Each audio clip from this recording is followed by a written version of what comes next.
Hey everyone, and welcome back for another deep dive with us. Yeah. Today we're tackling something that I think a lot of us struggle with, and we're going to be looking at this concept called the hell yes or hell no rule. It's about making sure that you are only committing to things that truly light you up, and hopefully kicking that procrastination to the curb. Yeah, exactly. And it's really about more than just like a quick fix to procrastination. It's really about a mindset shift, a way to kind of reclaim your time and energy.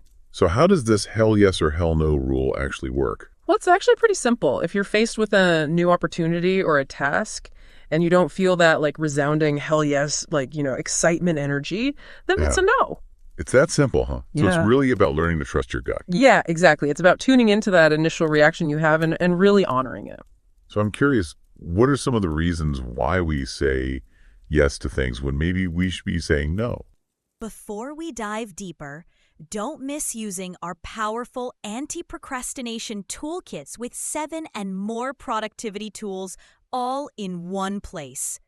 And for free, a notebook, projects manager with Kanban and subtasks, read later tool, accountability tool, habits tracker, Pomodoro timer, ambient sounds, and more.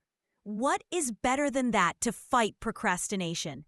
Link in the description. Yeah, this article actually dives into 6 common psychological reasons, and I think we can all probably relate to at least a few of these. Well, I'm sure I'm guilty of several. Let's hear it. All right, well, the first one is that classic FOMO, fear of missing out, right? We're constantly bombarded with messages telling us, you need to do it all, experience it all, have it all. And so we say yes to things because we're afraid of, missing out on some imaginary better experience. Oh, I know that feeling all too well. It's like you're chasing after some highlight reel instead of actually, living your life. Exactly. And then there's the desire to please others. We want to be liked, we want to be appreciated, we want to be helpful. So we say yes to requests even when they might be overextending us or they're not really aligned with our own priorities. Well, yeah, the people-pleasing trap. I've definitely fallen into that one before. Yeah. And it just leads to resentment and burnout. Yeah, for sure. And then there's guilt. Feeling obligated to say yes because we don't want to let someone down or appear selfish.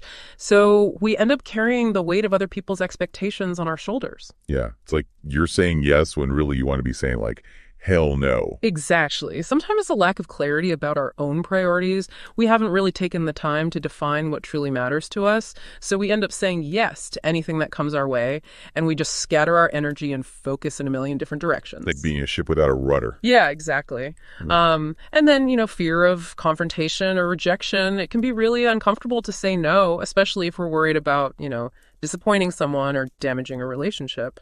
So it's easier to avoid the awkwardness in the short term, but then you end up feeling resentful and overcommitted in the long run. Right. It's a lose-lose situation. And then finally, there's this hope that motivation will just magically appear later. Like, okay, maybe I'll feel more excited about this project, closer to the deadline or whatever. But let's be real. How often does that actually happen? Never.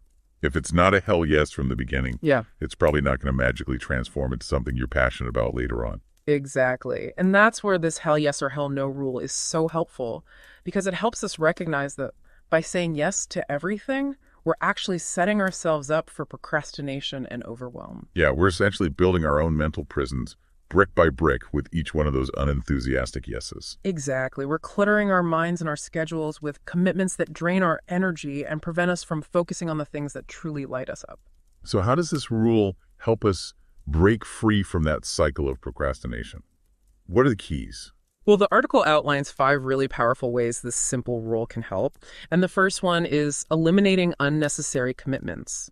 The less you have on your plate, the less you have to juggle, and the less likely you are to feel overwhelmed and just avoid tasks altogether. It's like decluttering your schedule, just like you would declutter a closet. Exactly.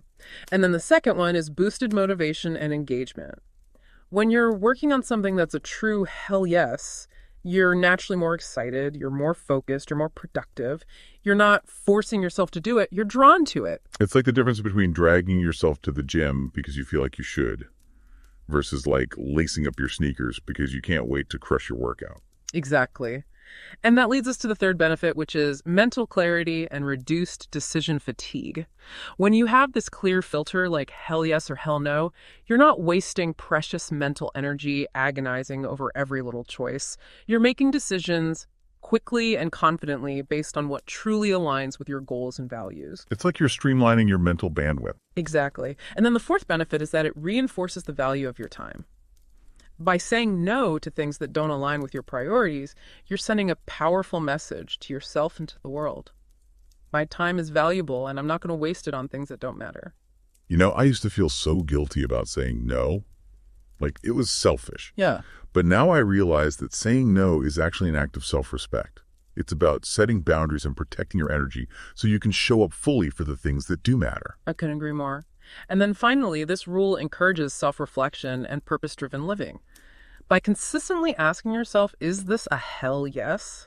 You're forced to get really clear about your values, your goals, what truly brings you joy. Yeah, it's like you're constantly checking in with your inner compass to make sure you're still heading in the right direction. Exactly. And as I was reflecting on these 5 benefits, it struck me that this rule goes beyond just productivity hacks. It's really about reclaiming your power, designing a life that feels authentic and aligned, and creating space for those things that truly set your soul on fire. I love that. It's not about deprivation, it's about liberation. So how do we actually put this rule into action? Where do we even begin? Well, the article outlines a 6-step process, and it starts with the foundation, which is clarifying your goals and values. Like, What are those non-negotiables in your life? What do you truly want to achieve? Once you have that foundation, you can start identifying those hell yes activities that truly align. Okay, so know yourself, know your goals, and know what lights you up. Got it. What's next? Right. So step 2 is all about creating a litmus test for your choices. Like tapping into your intuition, that gut feeling that tells you whether something is a heck yes or a nah, not so much.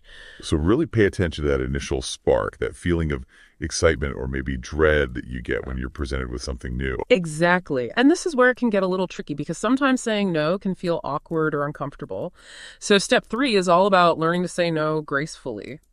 Offering alternatives like, thanks for thinking of me, but my plate's pretty full right now. Or, that's a great opportunity, but it doesn't quite align with my current focus. Yeah, I found that offering a brief explanation can really help to kind of soften the blow and avoid any hurt feelings. For sure.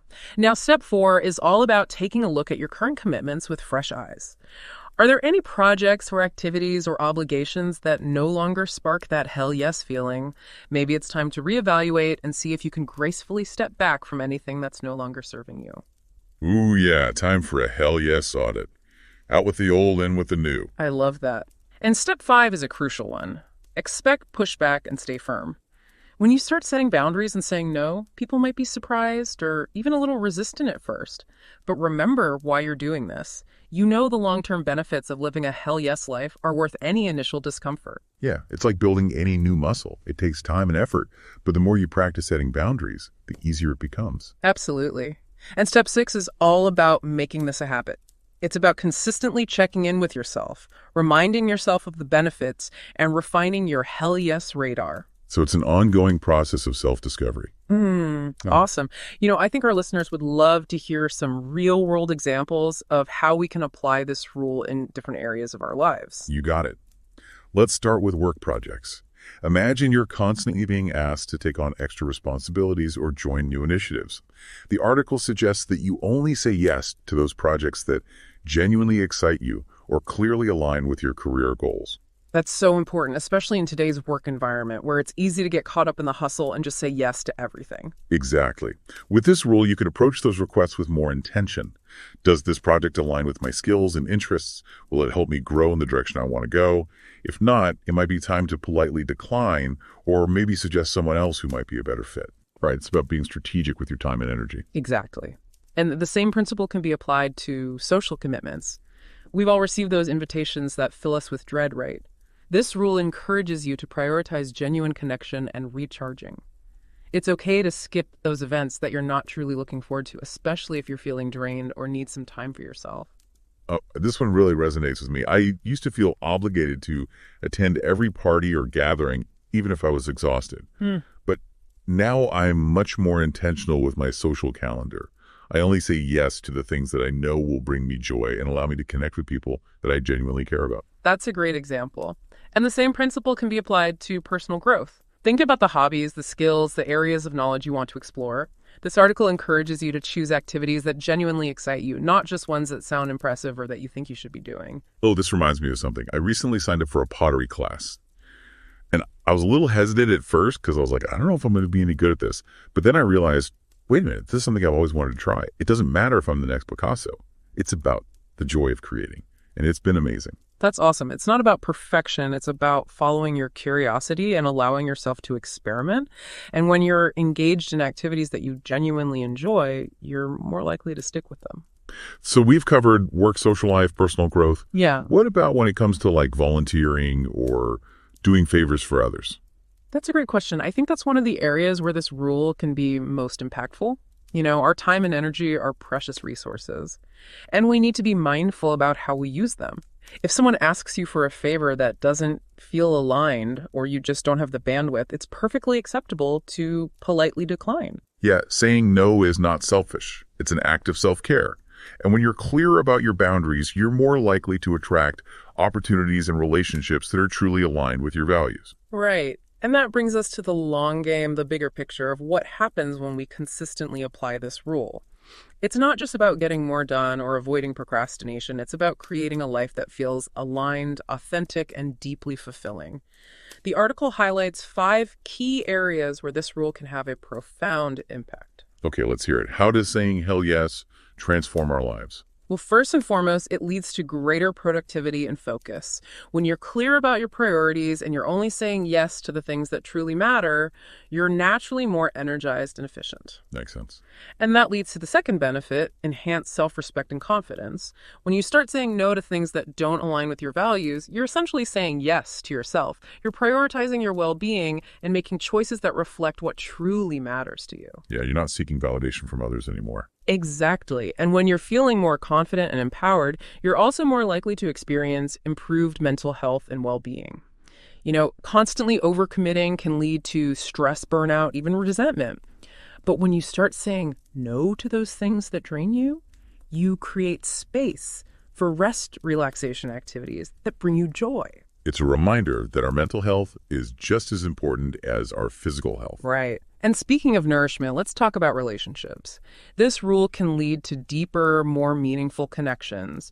It's about quality over quantity. Yet when you're constantly saying yes to every social obligation or request, you're spreading yourself thin. But when you're more selective, you have more time and energy to invest in those relationships that truly matter. Exactly. And finally, this article emphasizes how the hell yes or hell no rule can help you stay aligned with your long-term goals. By consistently evaluating opportunities through this lens, you're more likely to make choices that move you closer to your aspirations. So it's not just about what you're saying no to, it's about what you're saying yes to. Precisely. It's about crafting a life that feels both purposeful and fulfilling. And, you know, as I was reflecting on this rule and its broader implications, it struck me that it's also a really powerful tool for fostering creativity and innovation. Oh, really? How so? Well, when you're constantly saying yes to everything, you're essentially spreading yourself thin. You're dividing your time, your energy, your attention among a multitude of commitments. But when you start being more selective, when you only say yes to the things that spark that hell yes feeling, you're freeing up mental space for new ideas to emerge. Oh, it's like decluttering your mind to make room for inspiration. Exactly. And because you're working on things you're genuinely passionate about, you're more likely to bring enthusiasm, creativity, and a fresh perspective to those projects. So by saying no to the distractions, you're actually saying yes to your creative potential. Precisely. And it's not just about creative breakthroughs. It's about cultivating a sense of curiosity and playfulness in your approach to life. Yeah, giving yourself permission to be a beginner again. Exactly. And, you know, this conversation has me thinking about the role of intuition in decision making. You know, the hell yes or hell no rule really emphasizes the importance of that gut feeling, that immediate sense of whether something is a good fit. And that got me wondering, what is intuition really? Is it just a random feeling, or is it something deeper, something more connected to our subconscious wisdom? That's such a good question. I've always thought of intuition as this inner compass, this guidance system that's always there. But we often ignore it or we second guess it. It's like we're so used to relying on logic and external validation that we've forgotten how to trust our own inner wisdom.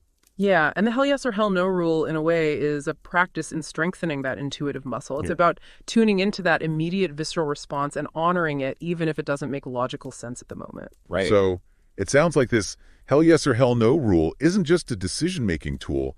It's really a practice in self-discovery and learning to trust ourselves. Absolutely. And this conversation has really highlighted for me just how interconnected all these different aspects of well-being are.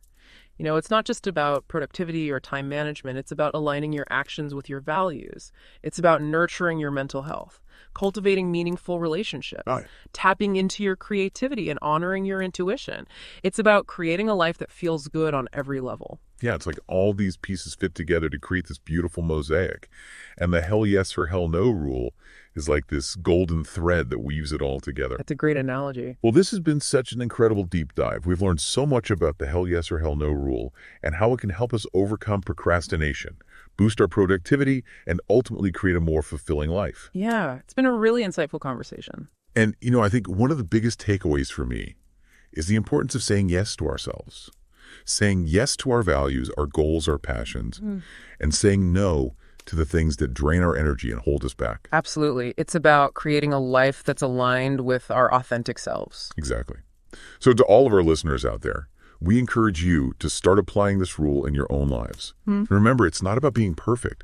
It's about making progress. It's about making choices that feel good for you. Right. So go out there and start saying hell yes to the things that truly matter. You deserve a life that's filled with joy, passion, purpose, and those beautiful electrifying moments that make you want to shout hell yes from the rooftops.